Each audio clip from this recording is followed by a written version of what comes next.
warahmatullahi wabarakatuh. Alhamdulillahirrahmanirrahim. Wassalatu wassalamu ala ashrafil anbiya wal mursalin wa ala alihi wa ashabi ajmain, amma ba'du. Kata warga Daksnerga semuanya dimanapun berada yang masih bisa menangkap siaran radio suara Daksnerga.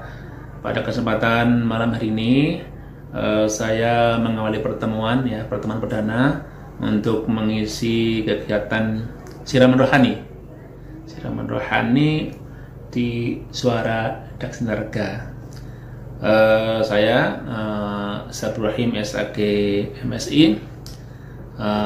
Kebetulan saya juga menjadi ustadz di Pondok Pesantren Al-Hikmah Karangmojo. Selain itu juga saya sebagai ASN di lingkungan DP3A KPPMD Kabupaten Gunung Kidul. Adalah pertama-tama kita haturkan syukur kepada Allah Subhanahu wa taala atas limpahan rahmat dan karunia pada kesempatan kali ini. Selawat dan salam semoga senantiasa terlimpah kepada junjungan kita Nabi besar Muhammad sallallahu alaihi wasallam. Kata warga Daksnerga semuanya, pada pertemuan kali ini saya akan membahas tafsir Al-Quran. Saya mengambilnya dari tafsir Jalalain,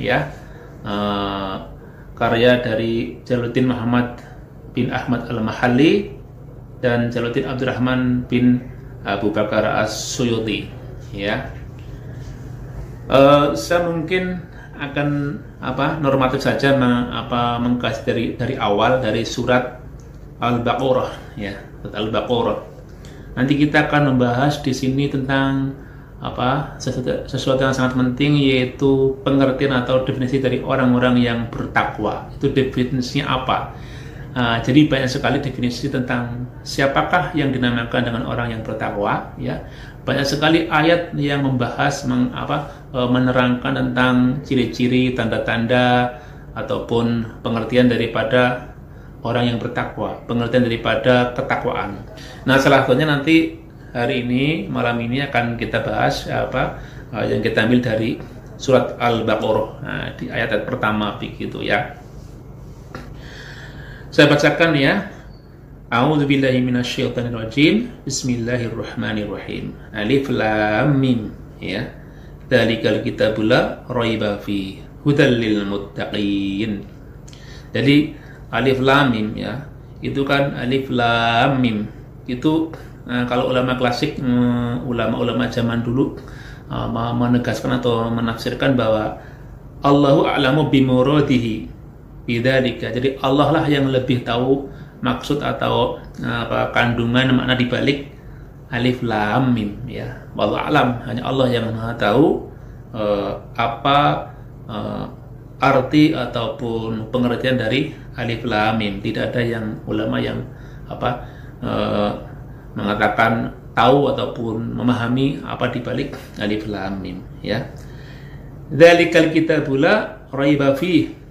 Dzalikal kitab itu Al-Qur'an maksudnya kata warga semuanya Quran yang dibaca oleh Muhammad, yang diturunkan dari Allah melalui malaikat Jibril kepada Nabi kita Muhammad Nabi kita Muhammad yang kebetulan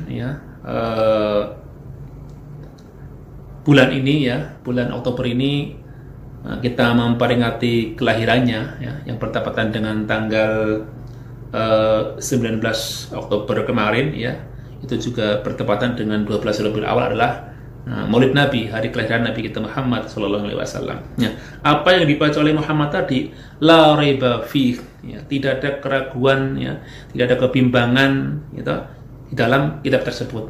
Artinya kita sebagai umat Islam, sebagai umat beriman, itu yakin bahwa apa yang termaktub, apa yang terkandung, apa yang tersurat ataupun bahkan tersirat dalam kitab tersebut itu tidak ada keraguan sama sekali.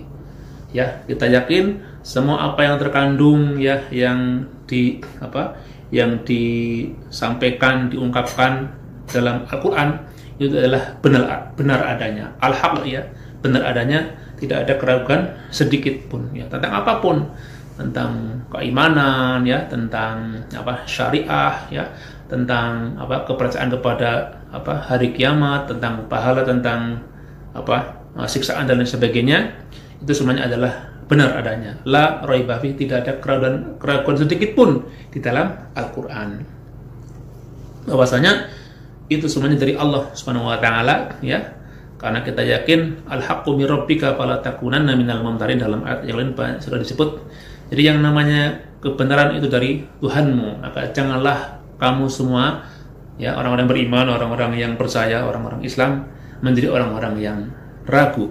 Tapi yakinlah dengan apa yang terkandung dalam kitab suci Al-Qur'an. Terus hudal lil muttaqin. Nah, Quran itu sebagai petunjuk, ya, sebagai yang memberi arahan, ya, yang mengarahkan, ya, hidayah. Jadi hudan itu seakar dengan hidayah, menjadi petunjuk, menjadi bimbingan bagi siapa? Lil muttaqin, bagi orang-orang yang bertakwa. Nah, di sini kita malam ini akan sedikit menjumput tentang arti pengertian dari al-muttaqin, orang yang takwa itu di ayat pertama surat Al-Baqarah ini. Jadi Quran itu, kitab suci Al-Quran yang diturunkan kepada Nabi kita Muhammad adalah sebagai hidayah, sebagai petunjuk bagi orang-orang yang bertakwa. Ya. Pengertian takwa itu apa? Ya, di sini disebutkan as-shairina ila taqwa, ya, kita akan menjadi orang yang bertakwa dengan cara apa? Bimtithalil awamiri, dengan melaksanakan semua perintah Allah, ya toh. Wastinabin nawahi, dan menjauhi semua larangan Allah. Kita pasti sudah sering sekali, kalau panjenengan terutama yang kaum laki-laki yang sering pasti ikut ikuti salat Jumat, pasti kita akan mendengar wajangan tausiah, ya, pesan dari para khotib. Jadi apapun yang menjadi kewajiban dari Allah SWT, baik itu yang kita sukai ataupun tidak kita sukai, baik itu yang berat ataupun yang ringan, ya toh, ya, begitupun yang dilarang oleh Allah, baik kita suka atau enggak suka, ya, yang berat ataupun yang ringan, yang kecil ataupun yang besar, baik kita dikala sendiri ataupun di dalam keramaian, ya, dalam heningan malam ataupun di tengah banyak orang. Kalau itu merupakan perintah Allah, kita laksanakan, dan kalau itu memang merupakan larangan Allah, kita jauhi, ya, jangan kita lakukan begitu. Dan itu semua, ya, ditegaskan dalam kitab ini, kita melaksanakan perintah Allah, ya, dan juga menjauhi larangannya adalah littiqaihim bidzalika annar. Kita semata-mata karena takut andekan kita dimasukkan ke dalam neraka Allah Subhanahu wa taala. Naudzubillah, ya. Sampai kita masuk neraka gara-gara kita tidak melaksanakan perintah Allah ataupun tidak menjauhi larangan Allah Subhanahu wa taala, ya. Nah, kemudian dijelaskan apa toh, ya, ciri-cirinya, ya. Ini makanya ini lebih dalam lagi, ya, tadi yang saya sampaikan. Apa toh ciri-cirinya orang-orang yang bertakwa itu, ya. Diteruskan oleh ayat ketiga, kata warga dan kesemuanya, alladzina yu'minuna bil ghaibi, orang-orang yang beriman kepada hal-hal yang gaib. Yu'minuna ini di sini ditafsirkan yusaddiquna, membenarkan, yakin bahwa yang gaib itu ada, ya toh? Yang gaib itu memang nyata adanya. Yang namanya Allah itu kan gaib, ya, tidak kelihatan. Malaikat, terus ada alam kubur, ada alam akhirat, ada surga, ada neraka, ada pahala, ada surga, ya toh? Ada siksaan, ada neraka. Itu kan semuanya gaib. Karena apa? Kita tidak tahu, tidak melihat secara dengan mata telanjang kita, ya toh. Bahkan itu pun mungkin belum kita alami, ya. Karena ada alam barzakh, misalnya alam kubur, itu kan belum kita alami, tapi kita yakin itu ada, ya. Nah, itu kan kemudian karena tidak kelihatan, tidak tampak, disebut juga dengan alam gaib, ya, hal-hal yang gaib. Nah, kita percaya, yu'minuna, yusaddiquna, kita yakin itu semua ada. Itu ciri orang yang yang takwa. Pertama itu beriman, percaya, membenarkan adanya alam atau hal-hal yang sifatnya gaib. Tapi tidak cukup itu saja, kata warga semuanya, kata warga Daksnerga. Yang berikutnya adalah wa yuqimunas shalah, mendirikan, menegakkan sholat, gitu. Jadi rukun Islam itu kan ada 5, ya, syahadat, sholat, zakat, puasa, dan haji. Nah, ini Setelah kita yakin, kita beriman, kita asyhadu alla ilaha illallah wa asyhadu anna muhammadar rasulullah, itu kan yang paling dasar iman kita itu ya. Dasar fondasi iman kita itu diucapkan dengan asyhadu alla ilaha illallah wa asyhadu anna muhammadar rasulullah. Tetapi tidak cukup sampai di situ. Jadi iman bukan sekedar diucapkan dengan lisan, tapi juga diteruskan, ya, dilanjutkan, diistiqomahkan dalam bentuk amal nyata. Yang pertama apa? Ini yang merupakan kewajiban. Apa itu? Yuqimunas shalah, mendirikan sholat, yang merupakan kewajiban kita 5 waktu, ya. Subuh, zuhur, asar, maghrib, isya, itu semuanya kewajiban kita. Tidak ada toleransi sama sekali. Pokoknya kalau kita sudah mengaku mendakwakan diri sebagai seorang yang beragama Islam, ya itu kewajiban, tidak bisa diabaikan sama sekali, ya. Dalam keadaan apapun,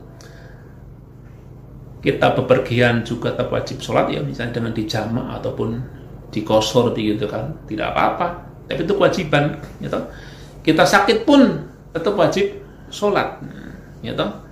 Misalnya tidak bisa dengan berdiri, dengan duduk, tidak bisa dengan duduk, dengan mungkin berbaring, ya, dengan tidur dan seterusnya, sampai tidak bisa bergerak sama sekali, ada mungkin hanya dengan isyarat jari yang bisa digerakkan, itu juga bisa, ya. Yang penting jangan sampai kita meninggalkan, itu menjadi dosa besar, karena itu merupakan kewajiban kita sebagai seorang Muslim, ya. Kita hanya boleh tidak sholat ketika sudah tidak hidup, ya, sudah mati, ya sudah tinggal disolatkan. Tapi sepanjang kita masih hidup, kita masih kewajiban sholatnya. Hanya memang ada pengecualian, kadang warga semuanya. Jadi ketika kita bepergian, itu sholat boleh dijamak, boleh dikosor. Gitu. Ketika sakit, kita bisa dengan bisa dengan cara-cara yang memungkinkan kita lebih mudah, ya, karena mungkin ada kendala, tidak bisa berdiri, tidak bisa duduk dan seterusnya, bisa dengan cara yang semampu kita. Tapi itu adalah merupakan kewajiban.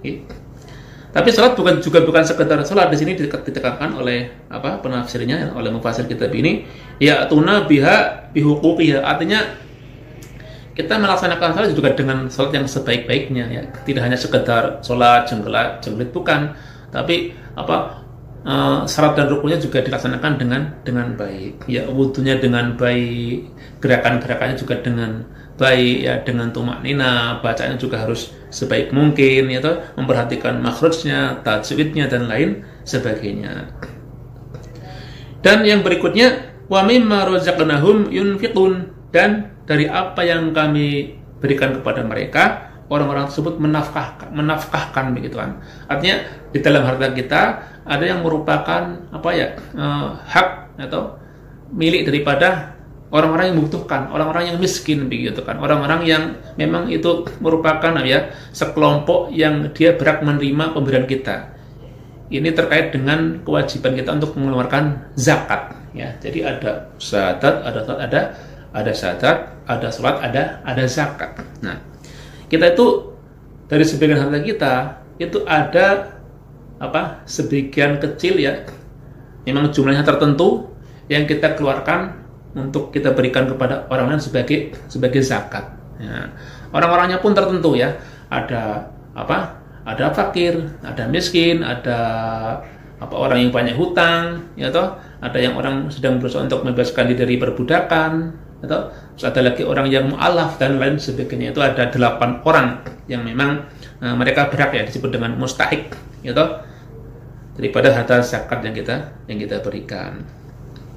Jadi ini yang pertama beriman, yang kedua sholat, yang ketiga memberikan zakat. Ini ciri orang-orang yang bertakwa, 3 ini. Yang berikutnya ada satu lagi, ya, kata warga semuanya, walladzina yu'minuna bima unzila ilaika wa ma unzila min qablik. Itu orang-orang yang beriman dengan apa yang diturunkan kepada engkau Muhammad, kepada kitab yang diturunkan kepada Nabi kita Muhammad sallallahu alaihi wasallam. Yaitu kita beriman, kita yakin tentang kebenaran Al-Qur'an, ya.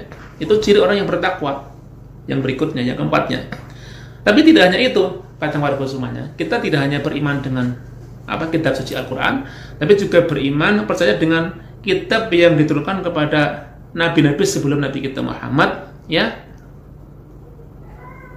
Yaitu ada kitab Taurat, ada kitab Injil dan lain sebagainya, ada kitab Zabur, ya toh. itu kita percaya, yakin bahwa Allah juga telah menurunkan kitab suci ya kepada para nabi, ya kepada Nabi Musa, kepada Nabi Isa, kepada Nabi Daud, gitu, dan lain sebagainya. Banyak sekali nabi-nabi sebelum Nabi Muhammad, kata mereka semuanya, karena ulama mengatakan ya ada 124.000 nabi yang diutus ya semenjak zaman Nabi Adam sampai Nabi kita Muhammad. Tapi yang wajib kita ketahui hanya 25 orang nabi. Pasti juga sangat besar kemungkinannya mereka juga menerima wahyu, menerima kitab. Hanya memang yang wajib kita ketahui hanya 4 kitab tadi. Ada Zabur, ada Taurat, ada Injil, ada Al-Qur'an begitu. Nah, kita percaya ya, kita percaya bahwa kitab-kitab itu ada ya, diturunkan kepada nabi-nabi sebelum Nabi kita Muhammad. Nah, terakhir kata warga daksirka semuanya, wabil akhiratihum yuqinun. Mereka juga beriman kepada adanya alam akhirat. Jadi kita yakin setelah kita nanti mati, kita akan dibangkitkan, kita akan mendapatkan ganjaran atas apa yang kita perbuat selama di dunia.